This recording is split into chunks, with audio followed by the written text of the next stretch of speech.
Salut à toutes et à tous. Juste le temps de m'installer, je suis déjà fatiguée. Je sais pas comment on va filmer.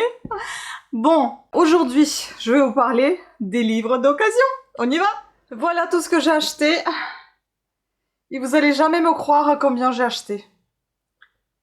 Même pas le coût d'un livre broché. Donc déjà, je vais vous annoncer, j'étais passée chez, je sais pas trop comment ça se prononce, Deal iCash, je crois, Deal iCash.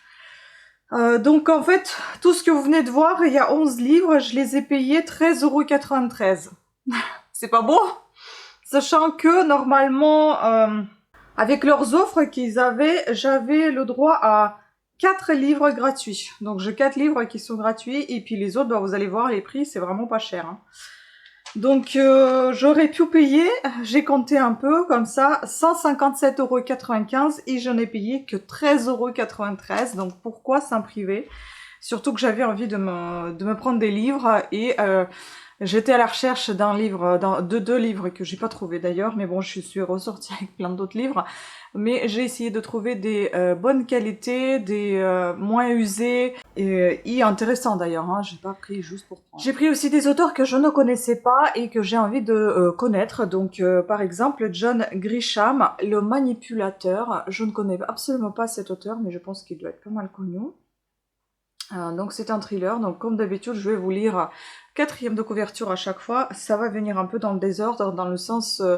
dans le désordre, il n'y aura pas de groupe thriller, roman, classique, etc. Tout simplement en fait parce que je veux respecter l'ordre du ticket pour pouvoir vous présenter tout de suite les prix. Donc pour vous dire, celui-ci il était à 1,99 €, je crois que c'est l'un des plus chers des poches. Voilà, et après bon, il y en a encore un qui est trop cher par rapport aux autres, mais sinon il est pas cher encore. Donc au lieu de 8,30 €, vous voyez, donc 8,30 €, occasion 1,99 €, un très très bon état je trouve pour l'occasion. Bon, il faut savoir que j'ai quand même ramené les livres, ils étaient tous très poussiéreux, j'ai tout dépoussiéré, j'ai tout désinfecté, je suis une malade de propreté, je déteste lire les livres après quelqu'un. Donc c'est pour ça que j'étais là en train de tout nettoyer, etc. Mais celui-ci, il est plutôt en très bon état, on a envie de dire, hein. Donc traduit de l'anglais États-Unis par Joan Frederick L. Gage. Donc ici, il n'est pas très... Ah si, il est quand même assez important. Bon, à peu près 105 pages. Pocket, et premièrement, il était aux éditions Robert Laffont. Et donc ici, on va lire ce qui se dit. Pas de traces de loot, pas d'empreintes, pas de témoins, mais 2 cadavres, ceux de juge Fawcett et de sa secrétaire, sommairement exécutés et un coffre-fort vidé. Avec cette affaire, le FBI est sur les dents. Sans aucun indice, l'enquête reste au point mort, jusqu'à l'entrée en scène d'un détenu, Malcolm Bannister. Condamné pour un crime qu'il n'a pas commis, cet ancien avocat a tout perdu, mais il a entre les mains une dernière carte à abattre pour se retrouver libre et riche, car il connaît l'identité du meurtrier et son mobile. Donc on a les avis, Le Figaro littéraire, l'auteur de La Frime surprend une nouvelle fois, je ne connais pas ce roman, enfin le thriller. Il expresse une leçon d'efficacité romanesque. Ça donne très envie, donc voilà, j'ai envie de découvrir, on verra bien si j'aime beaucoup cet auteur ou pas. Sachez aussi, bon, je me précipite tout simplement parce que j'ai pas envie que la vidéo s'éternise, il faut moins parler de tout n'importe quoi, mais une chose essentielle et importante à vous dire, c'est que si vous ne souhaitez pas être spoilé, s'il y en a qui parmi vous ne lisent pas le 4e de couverture, n'hésitez pas à passer au chapitre qui vous intéresse. Les chapitres, ce sont des petits timers, si vous voulez, qui se trouvent en dessous de ma vidéo. Il suffit juste de dérouler, je crois qu'il y a 3 petits points que vous appuyez dessus, dans le descriptif de ma vidéo, 3 petits points, vous appuyez dessus, vous déroulez le menu, et puis là, vous allez trouver les chapitres, donc le timing par livre. Donc si vous voulez juste voir les livres que je vous présente, eh ben, vous pouvez sauter les résumés. Si vous voulez tout voir, écoutez, ben, faites-vous plaisir, ça me fera plaisir également. Ensuite, nous avons Stefan Zweig, Erasme. Erasme, j'aime beaucoup, j'ai déjà lu La lettre d'une inconnue et suivi d'une... un truc de Lune, Le chemin de Lune, je ne sais plus, enfin, il y avait un autre, La ruelle... bon, j'ai beaucoup aimé ces 2 nouvelles, et là j'ai pris celui-ci pour ce bouquin pour découvrir. Donc 5,10 € neuf, regardez-moi l'état, on dirait qu'il est neuf, hein. Moi, je l'ai eu à 99 centimes. Ah non, il était affiché à 99 centimes et il m'a été offert, en fait, si vous voulez. Voilà, donc celui-ci, c'était un cadeau. Il est assez dense et il est assez petit quand même au niveau de lecture. Enfin, il n'y en a même pas 200 pages, donc ici... D'Erasme de Rotterdam, 1467-1536, ses années de vie. On ne connaît plus guère que ses portraits peints par Holbein, Dürer, Quentin Métis et une œuvre éloge de la folie associée à un mot, l'humanisme. Grand voyageur, Erasme fut le premier penseur à se définir comme européenne. À l'affût des différents savoirs passionnés d'imprimerie, il prôna d'accès de tous à la culture et à la connaissance. Réformateur audacieux, épris de tolérance et de dialogue, il dénonça tous les fanatismes, cherchant à conjurer la rupture religieuse qui allait ensanglanter l'Europe. Il fut le premier intellectuel au sens moderne, père spirituel de Spinoza ou de Voltaire. Publié en 1935, cet essai reflétait les préoccupations de Stefan Zweig dans une Europe en proie au totalitarisme et bientôt à la guerre. Il n'a rien perdu de son actualité. C'est vraiment intéressant à savoir, moi je connais pas du tout ce peintre, peut-être comme ça de tête on dirait oui ça me parle, mais sinon non. Et donc ici nous avons la traduction encore une nouvelle fois de Alzire Ella, le traducteur désigné par Stefan Zweig, et je crois que c'était son ami. Voilà. Ensuite, ça je cherchais aussi, je commence vraiment à l'apprécier, donc je vais lire d'ailleurs, je vais commencer par les chats, hein, donc... Celui-ci, Bernard Werber, donc livre de poche. Là aussi, je vous ai pas dit, là, c'était au livre de poche, oui, que livre de poche, celui-ci. Celui-là, comme je pense le suivant, ils étaient aux éditions Albin Michel, les deux. Bon, ceux-là, ils sont un petit peu plus, pas vraiment abîmés, mais plutôt jaunis, on va dire. Ils ont peut-être pris pas mal de soleil quand ils sont restés sur l'étagère. Les deux, là, vous voyez. Mais sinon, les pages ne sont pas cornées, les couvertures ne sont pas abîmées, ça va, enfin, c'est un petit peu haut, mais bon. Voilà, donc, Bernard Werber, Le souffle des dieux. Donc, 7,50 à la base, son prix, et moi, je l'ai eu gratuitement, c'était un cadeau. Donc, ici, nous avons, je crois que c'est le deuxième que j'ai pris, et pas le premier. 631 pages, et celui-ci, Nous les dieux, pareil, il était offert, normalement c'est ça le numéro 1, donc il coûtait 6,95 dans les librairies, et pareil, à peu près 105 pages. Donc, Nous les dieux, quelque part loin, très loin, se trouve une île que ses habitants appellent Aiden. Là, perchée sur un haut plateau, une ville, Olympie. Dans son cœur, une étrange institution, l'école des dieux, et ses professeurs. Les 12 dieux de la mythologie grecque chargés d'enseigner l'art de gérer les foules d'humains pour leur donner envie de survivre, de bâtir des cités, de faire la guerre, d'inventer des religions ou d'élever le niveau de leur conscience. La nouvelle promotion ? 144 élèves dieux qui vont devoir s'affronter à travers leur peuple, leurs prophètes, chacun avec son style de divinité. Ah, ça a l'air sympa. Mais la vie sur Aiden n'est pas le paradis. Un élève essaye de tuer ses congénères, un autre est tombé fou amoureux du plus séduisant des professeurs. Aphrodite, déesse de l'amour, et tous se demandent quelle est cette lumière là-haut sur la montagne qui semble les surveiller. Après les Thanatonautes et l'Empire des Anges, Bernard Werber nous entraîne encore plus loin dans la découverte de spiritualité et des mythologies. À la fin de cette extraordinaire saga, où se mêlent aventure, suspense et humour, vous vous poserez vous aussi la question. Et vous, si vous étiez Dieu, vous feriez quoi ?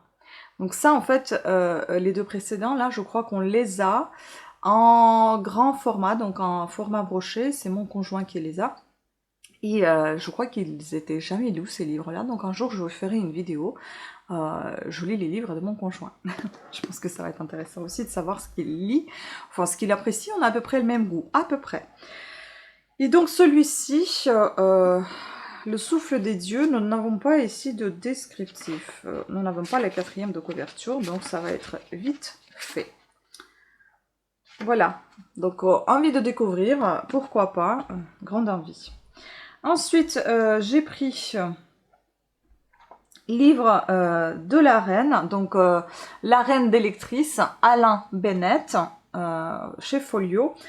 Il m'a été offert, normalement son prix est de 5,30 €, et il m'a été offert en super bon état, on dirait neuf. Il y en avait un deuxième, mais il était en état pitoyable, et celui-ci, il était tout beau. Je l'ai vu en premier, et puis j'ai vu l'autre, je me dis, ah, heureusement, j'ai eu la chance. Donc ici, nous sommes à 120 pages. Voilà, et donc je vais vous lire le quatrième de couverture qui m'a beaucoup attiré. Donc ici, traduit de l'anglais par Pierre Ménard. Que se passerait-il outre-Manche si Sa Majesté la Reine se découvrit une passion pour la lecture?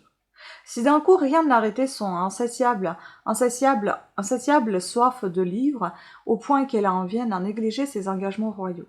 C'est à cette drôle de fiction que nous invite Alain Bennett, le plus grand sang des comiques anglais. Henry James, les sœurs Brontë, Jean Genet et bien d'autres défilent sous l'œil implacable d'Elizabeth, cependant que le monde so-british de Buckingham Palace s'inquiète. Du valet de chambre au prince Philippe, tous grincent des dents tandis que la royale passion littéraire met sens dessus-dessous l'implacable protocole de la maison Windsor. Un succès mondial a récompensé cette joyeuse farce qui, par-delà la drôlerie, est aussi une belle réflexion sur le pouvoir subversif de la lecture. Pas mal. Puis ça, j'ai pris pour la collection, donc Jules Verne, comme vous savez, j'en ai acheté pas mal de livres de Jules Verne. Celui-ci, c'est les intégrales de Jules Verne. Donc ici, nous avons Le Tour du monde en 80 jours et L'Oreillon vert. Donc Voyage extraordinaire. Ça date des années 95, je crois, 94, attendez. Ça, c'est collection Hetzel. Et où est-ce que j'ai vu? Collection Hetzel, je l'achète. Non, 77 en fait. Voilà, bon, il est un petit peu jauni, hein, mais il est en très très bon état ce livre. Franchement, couverture rigide, très beau livre, avec, comme toujours chez Hetzel, des petites images, si on arrive à en trouver au moins une. Voici, enfin, des illustrations. Beau livre qui a coûté aussi 99 centimes. Franchement, j'ai vu les prix, j'ai juste été choquée. Je me dis c'est génial. Et après, un jour, si je vais à Paris, il y en a des livres même là-bas, je crois que c'est 50-60 centimes. Enfin, il faut voir. Donc 471 pages ici. Et voilà, celui-ci. Donc normalement, si vous le trouvez dans le commerce, il coûte dans les 25 €. Voilà. Là, on va passer plutôt dans des livres brochés. Donc là, on passe vraiment dans le brochet. Je suis une porte. Je connais pas du tout, ni l'auteur, ni le livre. Apparemment, c'est son premier livre. Regardez-moi ça, il est neuf. Hein. Moi, j'aime beaucoup le toucher un peu velouté comme ça. Il est neuf. Je ne sais pas ce qu'il fait avec les boîtes aux lettres, là, on entend tout. C'est horrible. Donc là, on est à peu près à 105 pages, un petit peu moins. Pareil, je l'ai payé 99 centimes et il coûte 20 €, normalement neuf. Donc, ne cherchez pas à résoudre quelques mystères ou à découdre une figure de style. La narratrice de ce roman est bel et bien une porte. Car oui, je suis une porte d'appartement parisien. Vieille de 90 ans, sans trop vouloir l'ouvrir ni l'intention de la fermer. Tout commença en 1943. En ce temps-là, j'étais une porte dans la fleur du bois, jeune et brillante dans ce hall, parmi les bruits sourds et la torpeur qui régnait dehors. J'en ai fait des mémorables rencontres durant toutes ces décennies. Lucie, Roger, Denise, Patricia, Lucas, Caro. Ces prénoms ne vous disent rien pour le moment, et pourtant, tous ont vécu ici dans cet appartement et ont foulé leurs pas et leur vie dans ce hall qu'ils appelaient Paris. On m'a toqué, caressé, tapé, encensé, car de bois noble je me dresse droite et immobile. Alors laissez-moi suspendre votre temps pour vous offrir le seul voyage dont je sois capable, une plongée dans le mien. Malgré mon silence apparent, je suis assez bavarde, vous en conviendrez rapidement. Je vous conterai ce qui ne se dit pas lorsque la porte se referme. Allez, ouvrez-moi maintenant, qu'attendez-vous? Et donc l'auteur s'appelle Alsk di Speranza. Je ne sais pas si c'est une homme, un femme. Une homme, un femme. Une femme, un homme, je vais me renseigner. Je pense que la fille est fatiguée. Donc, ah oui, c'est une femme. Autant pour moi. Alsk di Speranza est correctrice, formatrice en orthographe et grammaire et haïkiste. Je connais pas ce mot. Donc c'est son premier roman, voilà, à découvrir. J'ai envie de le connaître davantage sur ce roman. Enfin, il y en a plein que j'ai envie de connaître parce que ça me donne trop envie. Là, j'étais, comment vous dire, j'ai littéralement plongé dans les étagères, sur les étagères, dans les étagères pour fouiller et trouver les meilleurs. Donc celui-ci coûte 15,99, je l'ai payé pareil, 99 centimes. Donc ça c'est Miss Peregrine et les enfants particuliers, en très bon état également. Mais celui-ci il contient beaucoup d'images, hein, il est assez aéré donc je pense que ça va aller assez vite. Mais bon. Ah, celui-là, je vous ai pas donné l'édition. Donc l'édition, c'est dédié à ses enfants, à mes enfants. L'édition, je sais pas ce que c'est comme édition. C'est pas une auto-édition? Je sais pas, il y a rien. Donc voilà, ça c'est le livre de Ransom Riggs aux éditions Bayard. Une histoire merveilleusement étrange, émouvante et palpitante. Donc, Ransom Riggs a grandi en Floride et vit aujourd'hui à Los Angeles. Elle a obtenu des diplômes de Kenyon College et du département de cinéma et télévision de l'Université de Californie du Sud. Il a réalisé plusieurs courts-métrages, couronné des prix. Actuellement, il officie comme blogueur et écrivain voyageur. Miss Peregrine et les enfants particuliers et son premier roman également. Ouais. Je n'écris que des premiers romans, c'est un jeune homme. Donc ici, on va pouvoir lire un petit peu le 4e de couverture, donc une île mystérieuse, un orphelinat en ruine, une étrange collection de photos. Jacob Portman, 16 ans, écoute depuis son enfance les récits fabuleux de son grand-père. Ce dernier, un juif polonais, a passé une partie de sa vie sur une minuscule île de Pays de Galles, où ses parents l'avaient envoyé pour le protéger de la menace nazie. Le jeune Abe Portman y a été recueilli par Miss Peregrine Faucon, la directrice d'un orphelinat pour enfants particuliers. Selon ses dires, Abbé, je sais pas si on dit Ab ou Abbé, il côtoyait une ribambelle d'enfants doués de capacités surnaturelles censées les protéger des monstres. Un soir, Jacob trouve son grand-père mortellement blessé par une créature qui s'enfuit sous ses yeux. Bouleversé, Jacob part en quête de vérité sur l'île si chère à son grand-père. En découvrant le pensionnat en ruine, il n'a plus aucun doute. Les enfants particuliers ont réellement existé. Mais étaient-ils dangereux? Pourquoi vivaient-ils ainsi reclus, cachés de tous? Et s'ils étaient toujours en vie, aussi étrange que cela paraisse? Bon. Franchement, je vous avoue, je sais pas par quoi commencer. Donc là, voilà, on a ici le film qui était sorti avec Eva Green, je crois. C'est ça. Quelques images aussi, quelques photos du film. Hein. Et donc, nous sommes ici à combien de pages? Je ne sais pas si ça va être intéressant, on verra. On n'est même pas à 500 pages et je pense que ça va être une lecture extrêmement rapide parce qu'il y a beaucoup d'images. Donc ça, ces deux-là, je vais les mettre de côté parce que j'ai hâte de les commencer. Après, j'ai pris celui-ci qui m'a aussi beaucoup tenté, mais je pense que ça va être glauque à souhait. Ça va être très hard. Je ne sais pas, mais j'ai un doute. Enfin, j'ai l'impression que ça va être ça. En parfait état, juste un peu jauni, hein, mais bon. Voilà, c'est assez bon. Dense et aéré à la fois, j'ai envie de vous dire, c'est moyen au niveau Déjà 3 heures, il faut que j'aille en plus envoyer des colis. Donc, celui-ci, c'est le livre de Jess Kellerman, Les Visages, aux éditions Sonatine, élu meilleur thriller de l'année par le New York Times. De quelle année? Parce que ça a été sorti... Ah, c'est un monsieur, c'est un homme, jeune homme. Ça a été sorti en 2009. Donc c'est un jeune homme, moi j'ai pensé que c'était une femme, vu le nom. Donc Jess Kellerman est né en 1978, il est le fils des écrivains Jonathan et Faye Kellerman, Les Visages, et son premier roman publié en France. Pareil, encore un premier roman. Alors, nous sommes ici à peu près 500 pages, pareil, donc bon, mais quand c'est des gros livres comme ça, je pense que 500 pages, ça passe plus ou moins vite que des petits, quoique non, c'est l'inverse. Bref. Donc ici, si vous n'avez pas encore lu Jess Kellerman, ne perdez pas une seconde, plus vite vous découvrirez son œuvre, mieux ce sera. On ne rencontre pas tous les jours un talent de cette ampleur de Harlan Coben. Ah, je lui fais confiance parce qu'il écrit super bien. Une écriture remarquable, une tension maximale, un roman obsédant, le meilleur thriller de l'année de The Guardian. Voilà, on a lu les avis. Ce roman a été traduit de l'anglais États-Unis par Julie Siboni. Son prix de 22,09 €. Moi, je l'ai eu à 99 centimes, super sympa. Et donc ici, lorsque Ethan Muller, propriétaire d'une galerie, met la main sur une série de dessins d'une qualité exceptionnelle, il sait qu'il va enfin pouvoir se faire un nom dans l'univers impitoyable des marchands d'art.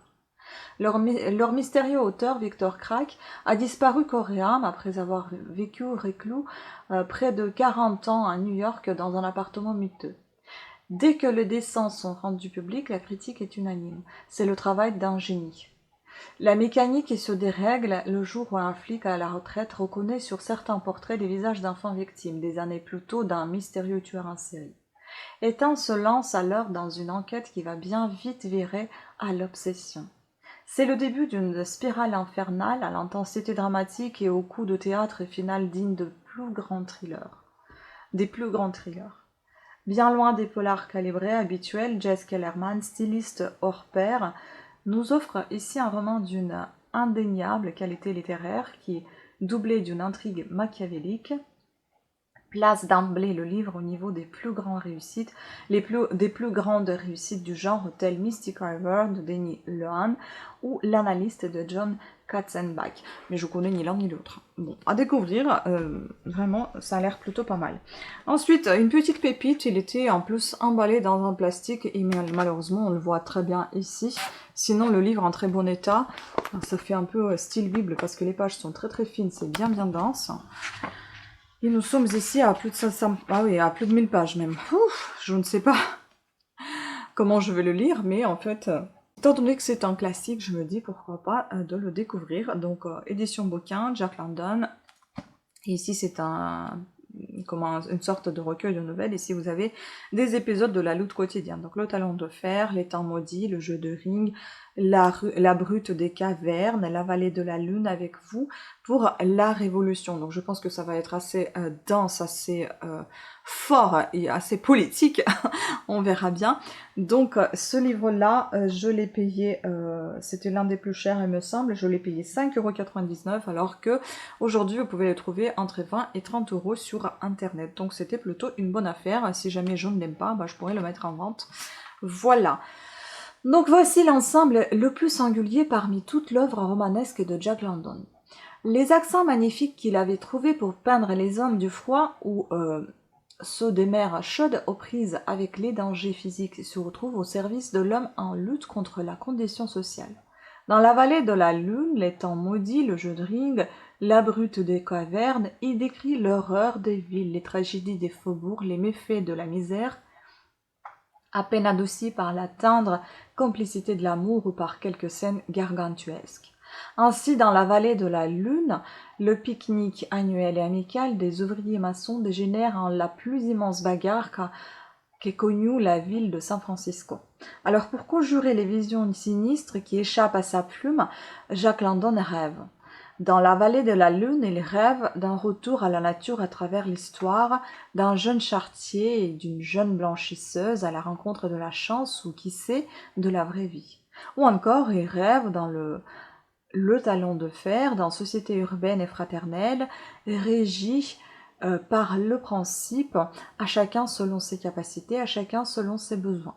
Il imagine donc une guerre entre les États-Unis et l'Allemagne, stoppée par une grève des travailleurs des deux continents qui proclament la République universelle. Un rêve que London ne désespérait pas de transformer en réalité, comme en témoignent les textes et discours réunis dans « Avec vous » pour la Révolution. Donc Francis Lacassin. Aux éditions Robert Laffont, et c'est la collection bouquin. Je vous ai dit édition, mais non, c'est la collection. Et enfin, le tout dernier, donc c'est celui-ci qui m'a beaucoup plu également. C'est un livre de Marc Lévy aux éditions Robert Laffont Versilio. Donc la dernière des Stanfield, je pense plutôt. En super bon état également, bon, un petit peu poussiéreux, mais enfin bon, franchement, en très très bon état. Donc, et nous avons ici, bon, une petite tache, sans importance pour les prix que j'ai payés, franchement, On n'est pas à 500 pages encore, pas très loin. Hein. Donc ici, celui-ci il coûtait 1,99 € et son prix dans les magasins c'est 21,90 €. Donc je m'appelle Eleanor Rigby, ma vie a changé un matin alors que j'ouvrais mon courrier. Une lettre anonyme m'apprenait que ma mère avait commis un crime 35 ans plus tôt. L'auteur de cette lettre me donnait rendez-vous dans un bar de pêcheurs sur le port de Baltimore et m'ordonnait de ne parler de cette histoire à personne. J'avais enterré maman à Londres au début du printemps. L'été s'achevait et j'étais encore loin d'avoir fait mon deuil. Qu'auriez-vous fait à ma place? Probablement la même erreur que moi.